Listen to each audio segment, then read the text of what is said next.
Ladies and gentlemen, welcome back to the channel. I hope you're excited for this week. It is a massive week for Tesla stock because we have earnings. Now, we have other things going on as well, but the main story for Tesla is all about earnings. And I've explained on this channel already why I'm so bullish on Tesla earnings. I will briefly do so in this video as well. But we have big news to cover, specifically what Elon Musk just said about Tesla's AI ambitions, or his personal AI ambitions with Tesla and his other companies. And Elon Musk says that he is back to sleeping in the office when he does not have his littlest children. The stock should like this, starting off on Monday. I mean, part of the reason Tesla is given such a high multiple is because of Elon being at the company. It's a direct premium for Elon's talent. And Elon focusing his energy at Tesla in a way that many people do not believe he is still is a little bit of a wake-up call, potentially, to Wall Street. So we're going to get into all of your Tesla stock news in this video.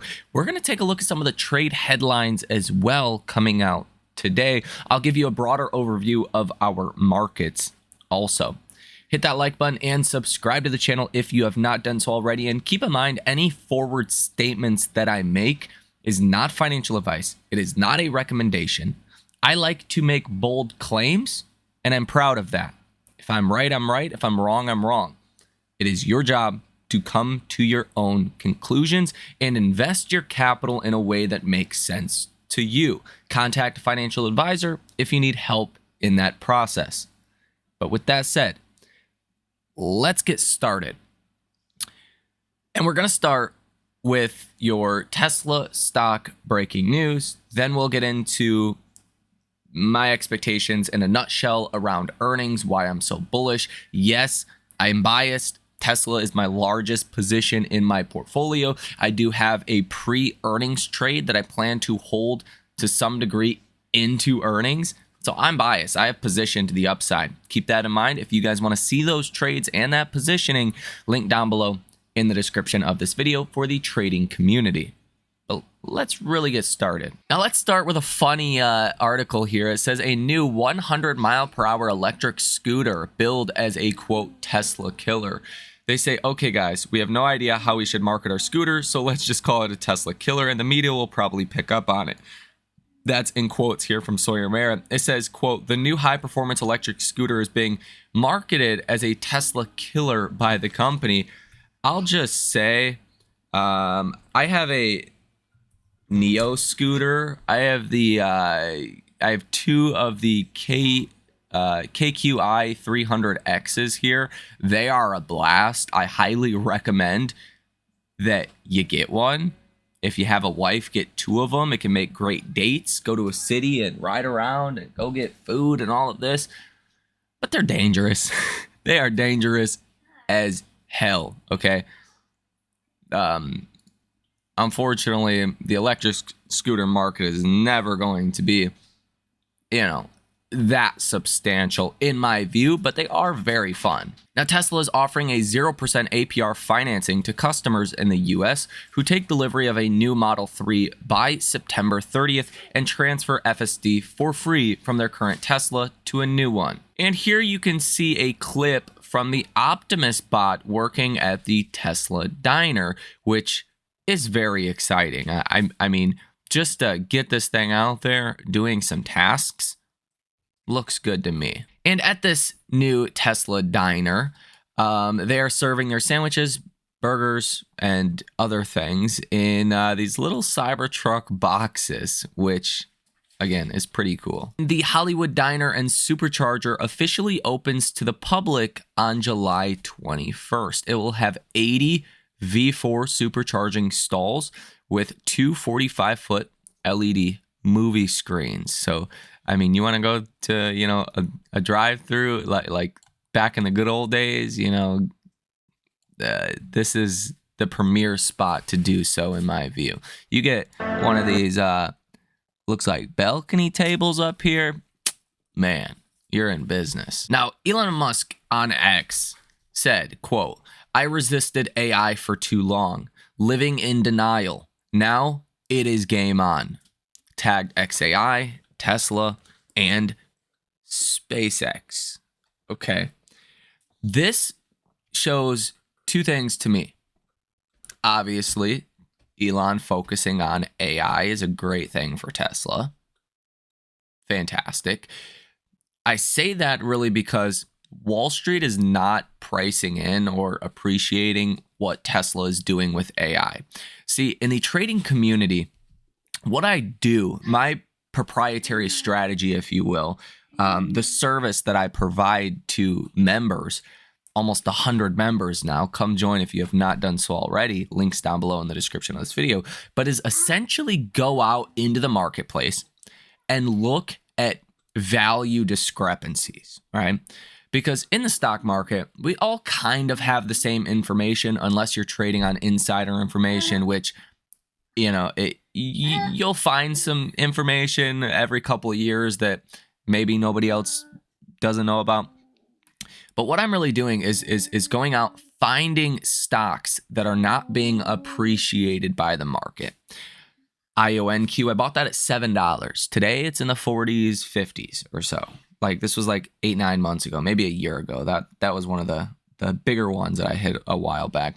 Applied Digital, I bought that at $3. It's over 10 today. I bought Nebius at $22. It's over 55 today. I bought Novartis Semiconductor at $2. Today it's over 7. Okay. Nothing has really changed with any of these companies since I bought them, right? The value appreciation in the stock simply came from Wall Street figuring out what the opportunity is. Like I saw more value in the already present news or developments than Wall Street did. I made a bet on that and was correct. It's very rare to do that in larger companies. So where you'll find those opportunities is in smaller cap companies because they have less analyst coverage. Some firms cannot even invest in small caps. And a lot of the time they don't have like a retail investor base at all. Like some of these stocks we're investing in, if you go to like stock twits, there's like 3 messages a day, right? These AI stocks at that, like it's surprising that retail doesn't even know about these companies. If you go on YouTube, you'll see interviews with their CEOs that have 300, 400 views. Like nobody knows about them. One stock in particular, it's crazy. Listen to this. 95% of the company is owned, about 40% of which from retail investors, 38% of which from insiders in the company, which is a great sign. And about 14% of the company is owned by private companies. Like, SpaceX took a stake in this company, right? Private companies. Only 5% of this stock is owned by institutional investors. That's what I'm doing, going out, finding value in smaller companies that are virtually undiscovered. Okay. Link down below in the description of this video for that one. But Tesla, $1 trillion company, and I can sit here and say Wall Street is dramatically underappreciating the AI opportunity. And this is why I'm so bullish on Tesla earnings in a nutshell. Because this earnings is going to be the earnings where I think Wall Street really has to start taking notice, right? You are going to get a very bullish Elon Musk on the conference call. Elon back in May said we could have hundreds of thousands of robotaxis out on the road next year. I think Wall Street has kind of forgot about this because, the robotaxi was not launched in May. So there was even questions whether it was going to be launched in July. There was at one point like that Texas autonomous vehicle regulation law that is going into effect in, I believe, September, October. And a lot of people were saying Tesla should just delay the launch until then. Like people really didn't pay attention to what Elon said. Well, I can sit here and say Tesla stock, confidently say this, is not priced for 100,000 robotaxis out on the road next year. It's not even priced for 10,000. It's not even priced for 5,000. It's priced for like 500. And again, even if you want to discount what Elon says, like 90%, you're still looking at a sizable difference between the market's expectations of Tesla's AI advancements and Tesla's. what will be AI advancements, right? There is a big spread here. And that is why I'm so bullish on Tesla earnings. You can also see that for this Friday's expiration, the options are favored to the put side. So the puts are slightly more expensive than the calls. That's pretty unusual for Tesla. Normally, there's about a 20% or so difference. Usually the calls are about 20% more expensive than the puts. That's not the case. The options market itself is only pricing in an 8% move by this Friday. I think Tesla could move over 20% on Wednesday afternoon. Now, keep in mind, I'm not a financial advisor, not a financial planner. I don't have insider information. I don't know what Elon is going to say on the conference call. But again, just with posts like this, it makes me, gives validation to my thoughts around Wednesday's earnings call. Like, Elon is going to be bullish. He's going to be optimistic around the robotaxi, and that is not something the stock is currently priced for. As I also reported in yesterday's video, the message rates of retail investors, if you will, is down like 30% from last week. Sentiment over on StockTwits is neutral at 45, and message volume is coming in low at 42. So like, even retail investors are not like jumping over themselves to buy Tesla before earnings. I think this is actually the perfect setup for a huge move after Tesla reports earnings. Not based on the numbers, not based on any of that, but based on AI and really 2026 and what that's going to bring. Now, also the Model 2, okay? I think the Model 2 is coming this year. I think that's going to be pretty status quo. I think it's just going to confirm the Model 2 is coming. And I think Elon is going to talk about the Model Y L and the Model 3 Plus that are also likely coming to America as well in early 2026. And those are expected to be some pretty big sellers also. You can also see here that Zuckerberg says Meta will build a data center the size of Manhattan in the latest AI push. Elon Musk says those are rookie numbers. It was also found that Trump discussed ending some of SpaceX's contracts, but administration officials determined that they couldn't eliminate most of those contracts because they are critical to the Defense Department and NASA. And here you can see another post from Elon. He says, back to working 7 days a week and sleeping in the office if my little kids are away. Again, that's probably going to be seen, both of the AI comments and working 7 days a week, presumably at Tesla and his other companies, is likely going to be seen as a positive, right? Because that premium that is associated with Tesla stock, just because Elon is the CEO, kind of came under pressure under the last, over the last year or so, where people were like, is Elon really like the CEO of Tesla? Like, is he really involved in operations at Tesla? Well, now it looks clear that it is. And I think everyone would agree, even if you're bearish on Tesla short term, you probably do not want to bet against Elon. That has never worked out for you. Now, in option activity on Friday, you had 110 different trades totaling $128 million with a positive order value of 63%. So things looked a little on the bullish side from hedge funds and institutions on Friday. That's either going to ramp up a lot on Monday and Tuesday, or it's going to die down quite a bit. Like, you're going to see a pre-earnings rally or a pre-earnings sell-off. Now, some of the comments that Elon made, in the last 24 hours or so on X, sound like we could get that, pre-earnings rally. And that's, again, what I'm hoping for, because I have upside position in Tesla. Tesla is my largest position in my portfolio. But hey, if we sell off heading into earnings, I'm fine with that as well. It doesn't change my thesis on why I believe Tesla is going to have a big rally after earnings.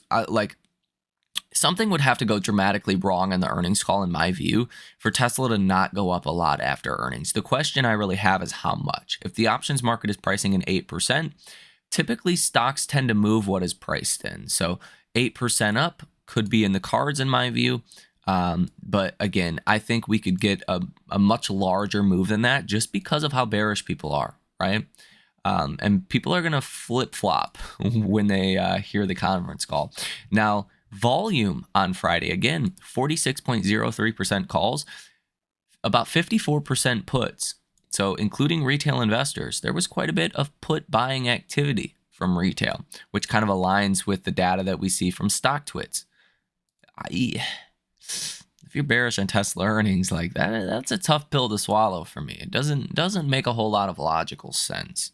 Now, in the news today, Lutnick says he is confident that he will get a deal done with the EU. Lutnick argues that Powell cost the U.S. $700 billion a year by keeping rates up.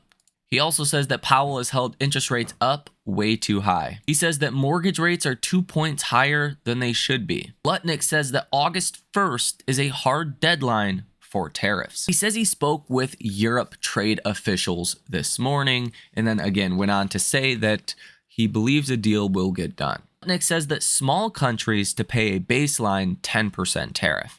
Lutnick says he expects Trump will absolutely renegotiate the USMCA trade deal that is between the United States, Canada, and Mexico. Donald Trump and Xi Jinping are tipped to meet ahead of or during the APEC summit in South Korea. So it looks like the relationship is getting better, which is a good thing. As I've talked about on this channel before, we are already in a Cold War with China, an AI Cold War. Now, if we just have friendly competition in AI between the two countries, great. Like, that's awesome for the markets, great for your portfolio. As long as it doesn't go into deeper things like, military issues and a larger actual conflict or something along those lines. Cold Wars, at least the last one we had, spurred a lot of innovation. Like many of the technologies we have today would not be here if we did not have the Cold War. Like, do you want to hear a crazy thought?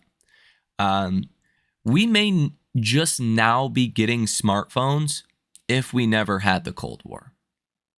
Like, that's how that's how much innovation was spurred during the Cold War. Like the Cold War, semiconductors were created during the Cold War. Right. And really that even technology was spurred by competition. OK, crazy thought to think that we may just now be getting smartphones if it wasn't for the Cold War with the Soviet Union, which you could argue would, maybe have been a good thing. Technology has had its issues on society for sure. Japan's Prime Minister Ishiba told Minister Akazawa to visit the U.S. tomorrow on Monday. Japan's Prime Minister Ishiba to exert full effort in tariff talks before the August deadline. So they are trying to get a better trade deal. And he says again here that he will tackle U.S. tariff issues before the August 1st deadline. Iran agrees to nuclear talks with the UK, France, and Germany. Now, apparently Besant made the case to Trump against firing Fed Chair Powell. Like, I love Besant. I mean, this guy is the perfect person to be advising Trump on different things. Besant is a billionaire, for one, if you don't know. But not even that. He worked on Wall Street his whole career. Like, he understands that firing Powell, even as I said, would likely cause markets to crash. Now, the question would be like how long would that last? Because that means we're getting rate cuts faster. And there is a positive aspect to that. But it would have been uniformly negative to fire Powell, and we've seen how the markets reacted. I believe that was on Wednesday or Thursday of last week, based on the comments that Trump may fire Powell soon. U.S. Treasury Secretary Besant told Trump that the Fed is already signaling rate cuts this year. And just in case none of us are familiar here, July is one of the strongest months of the year for basically everything, okay, historically, from a market seasonality perspective. Now, August, things get a little shakier. The S&P tends to be negative 0.15%, IWM down 0.86%, and the NASDAQ up 0.53%. Seasonality gets really bad in September, though. So Again, with some of the August 1st deadline, some of the Russia potential sanctions and higher tariffs, there could be a period of volatility coming, but I think it's a little early to get outright bearish on that. But again, if you have large gains in your portfolio in stocks that you don't think are going to, double or triple or 5x over the next 2 years in this AI revolution, maybe the capital is better put elsewhere. For example, I bought Robinhood in the 40s. I sold it at 100 recently, right? I bought it like 2 months ago in the 40s. It went up to 100. Like, do I think Robinhood's a good company? Yeah, for what it's worth, right? Do I think they'll do well in the future? Yeah, for what it's worth. Do I think it's going to double in the next 12 months? Probably not. Whereas I think other stocks could easily double in the next 12 months. So that's kind of how I'm looking at my portfolio. Just wanted to throw that in there. With that said, ladies and gentlemen, Tesla stock at a pretty critical juncture here. You want to get above that 330 level. If we do, you could be headed up to this trend line resistance around that 340 level pretty soon. So let me know your thoughts on that, potentially even Monday or Tuesday. Let me know your thoughts on that down below in the comment section. Hit that like button and subscribe to the channel if you have not done so already. Have a great rest of your day, and I will see you in the next one.